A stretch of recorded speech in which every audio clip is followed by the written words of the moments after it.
কৃষ্ণনগর রাজ্যের সকলেই একসাথে মিলেমিশে বাস করত। কৃষ্ণনগর রাজ্য ছিল দেখতে খুবই সুন্দর। চারপাশে পাখিরা মনে সুখে গান গাইত আর ফুলেরা সুবাস দিত। সেই রাজ্যের রাজা ছিল খুবই দয়ালু। রাজ্যের প্রতিটি প্রজার যেন কোনো কষ্ট না হয় সেদিকে সে অত্যন্ত খেয়াল রাখত। এইভাবেই সুখে শান্তিতে রাজ্যের সকলের দিন কাটছিল। রাজ্যের পাশেই ছিল এক বিশাল বন। সেই বন পেরিয়ে লোকজনকে রাজ্য থেকে বাইরে ব্যবসা করতে যেতে হতো, আর সেই বন পার হয়ে রাজ্যে ফেরত আসতে হতো। সেই জঙ্গলের মধ্যে বাস করতো এক টেকো শাকচুন্নি। একদিন গাছের ডালে বসে টেকো শাকচুন্নি চিন্তা করছে,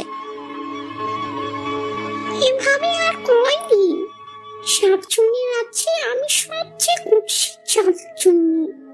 যদি আমার মাথা টেকো না হতো তাহলে আমাকে আমার বাকি সখীরা এভাবে টেকো টেকো বলে মজা নিত না। কি করলে আমার মাথার চুল ফিরবে কিছুই বুঝতে পারছি না। এভাবে টেকো শাকচুন্নি তার মাথায় চুল না থাকার জন্য খুব চিন্তা করত। একদিন টেকো শাকচুন্নি চিন্তা করে সেই রাজ্যের সবচেয়ে বড় জাদুকরের কাছে যাবে, যেন সে তার মাথার চুল আবার ফেরত পায় এবং সেই শাকচুন্নি সমাজে একটা ভালো মর্যাদা পায়। এই জন্য টেকো শাকচুন্নি সেই জাদুকরের কাছে যায়। জাদুকর টেকো শাকচুন্নিকে দেখে বলে, তা কি মনে করে আমার গুহাতে এলে টেকো শাকচুন্নি? দেখো, আমি খুব ভালো করেই জানি এই রাজ্যের সবচেয়ে বেশি ভালো জাদু তুমিই জানো।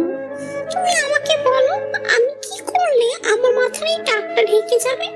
আমি আবার চুল ফিরে পেতে চাই। টেকো শাকচুন্নির এমন কথা শুনে জাদুকর হাসতে থাকে। সে কি গো, তুমি মরে ভূত হয়ে গেছো? এখন তোমার মাথার চুল থাকুক আর না থাকুক তাতে কি আসে যায়? কি বলছো তুমি? আমাদেরও একটা সমাজ আছে, সবাই আমাকে টেকো বলে ডাকে। আমার একদমই ভালো লাগে না।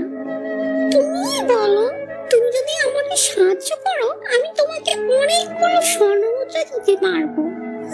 তুমি তো জানো আমার কাছে স্বর্ণমুদ্রার কোনো অভাব নেই। জাদুকর শুনে এই কথা খুব খুশি হয়। ঠিক আছে, চিন্তা করো না, আমি আজ রাতে বিভিন্ন ধরনের জাদু করে দেখব কিভাবে তোমার এই টেকো মাথা ঠিক করা যায়। অন্যদিকে রাজ্য রাজামশাই এবং রানী খুবই খুশি ছিলেন, কারণ তাদের প্রাসাদে সদ্য একটা ছোট্ট রাজকুমারী জন্ম হয়েছিল। দেখেছো, আমাদের রাজকুমারী দেখতে কি সুন্দর, তার চুলগুলো ভারী সুন্দর, সোনালী রঙের হয়েছে। তুমি আমাদের রাজ্যের সকল মুন্সিদের এবং পরিরাজ্যের সকল পরীদের দাওয়াত করো। আমি চাই আমার মেয়ের জন্ম উপলক্ষে একটা বড় আয়োজন করতে। ঠিক আছে, চিন্তা করো না, আমি 2-1 দিনের মধ্যেই পরিরাজ্যে খবর পাঠানোর ব্যবস্থা করছি। এই পূর্ণিমাতে সকল পরী এবং মহিষীরা আমাদের মেয়েদের আশীর্বাদ দিয়ে যাবেন, যেন আমাদের রাজকন্যা রূপে গুণে সর্বগুণে সম্পন্ন হয়। এভাবেই রাজা তার প্রথম সন্তান রাজকন্যার জন্মের খুশিতে একটা বিরাট আয়োজনের ব্যবস্থা করতে থাকে। একদিন পর টেকো শাকচুন্নি আবারও সেই জাদুকরের গুহায় যায়।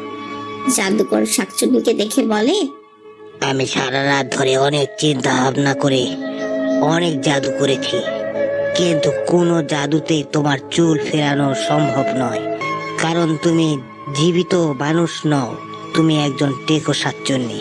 এই কথা শুনে টেকো শাকচুন্নি কিছুটা মন খারাপ করে এবং সে বলে, তুমি বলছো আমার মাথায় চুল ফিরবে না? তাহলে তুমি কিসের জাদু করলে? তবে এখন একটা উপায় আছে। আমাদের রাজ্যে যে রাজকুমারী আছে সে হচ্ছে খুবই ক্ষমতা সম্পন্ন একজন মেয়ে। তুমি যদি তার মাথার চুল নিয়ে তোমার মাথায় লাগাতে পারো তাহলে তোমার চুল ফিরে আসবে। এই কথা শুনে টেকো শাকচুন্নি খুব খুশি হয়। এই তো খুব ভালো কথা, আমি এক্ষুনি কি রাজকন্যার মাথা থেকে সব চুল নিয়ে নিচ্ছি। না, এখন তুমি রাজকন্যার মাথার চুল নিয়ে এলে কোনো লাভই হবে না। তুমি অপেক্ষা করো, এই পূর্ণিমার রাতে সকল জাদুকর ও সকল মহিষী পরী আসবে রাজকন্যাকে আশীর্বাদ করতে। তাকে আশীর্বাদ করার পর তার চুল আরো শক্তিশালী হয়ে যাবে, আর সেই চুল শক্তিশালী লাভ করবে। এরপর তুমি যদি তার চুল নিয়ে আসতে পারো তাহলে তুমি সব সময়ের জন্য তোমার চুল পেয়ে যাবে। এই কথা শুনে টেকো শাকচুন্নি বলে, ঠিক আছে, তোমার কথা আমার ভালো লেগেছে। আমি চিন্তা করছি এই পূর্ণিমা পর্যন্ত অপেক্ষা করব। পূর্ণিমার পর আমাকে আর কেউ টেকো বলে ডাকতে পারবে না। আমি অবশ্যই রাজকন্যা সব চুল নিয়ে নিব আর আমার নিজের মাথায় লাগিয়ে নেব। এভাবেই টেকো সবসময় খুশি হয়ে সেই পূর্ণিমা রাতের আসার অপেক্ষা করতে থাকে। অবশেষে সেই পূর্ণিমা রাত চলে আসে।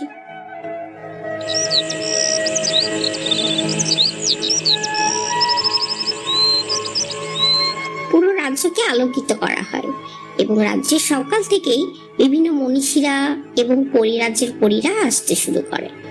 রাজা এবং রানী মহা খুশি তাদের মেয়েদের এই জন্মের উৎসব নিয়ে। রাজামশাই, আপনি আমার কথা রেখেছেন। আমি যেভাবে বলেছিলাম ঠিক সেভাবে আমার মেয়ের জন্মের উৎসব উদযাপন হচ্ছে। আমি খুবই খুশি। এখন পরীরা আমার মেয়েকে কি উপহার দিবে আমি সেই অপেক্ষায় আছি। তুমি চিন্তা করো না, আমাদের মেয়ে যেন ভালো হয় সেদিকে খেয়াল রেখে পরীরা আশীর্বাদ করবে। অন্যদিকে রাজপ্রাসাদের বাইরে টেকো শাকচুন্নি গাছে গাছে ঘোরাঘুরি করছিল। আরে, এই কি হচ্ছে আমার সাথে? এই বাচ্চা একটা মেয়ে চুল ধরাতে আমি এত বড় একটা আঘাত কি করে ফেললাম? আবারও টেকো শাকচুন্নি চেষ্টা করে। এবারও সে রাজকন্যা চুলে হাত দিতে গিয়ে কোনো কিছুই করতে পারে না, বরং সে নিজেই আহত হচ্ছিল। এটা দেখে শাকচুন্নি বুঝতে পারে তার মানে সে জাদুকর ঠিকই বলছিল, রাজকন্যা কোনো সাধারণ মেয়ে নয়, বরং অসাধারণ শক্তির মেয়ে। আমি কোনোভাবেই তার এই চুল নিতে পারবো না। আমাকে এভাবে সারা জীবন টেকো শাকচুন্নি হয়ে থাকতে হবে। আর কোনো উপায় না দেখে সে আবারও তার গাছে ফিরে যায় এবং জঙ্গলে সেভাবেই টেকো শাকচুন্নি হয়ে বসবাস করতে থাকে। সাবস্ক্রাইব করুন কর্টন ফিকশন। ক্লিক করুন বেল আইকন।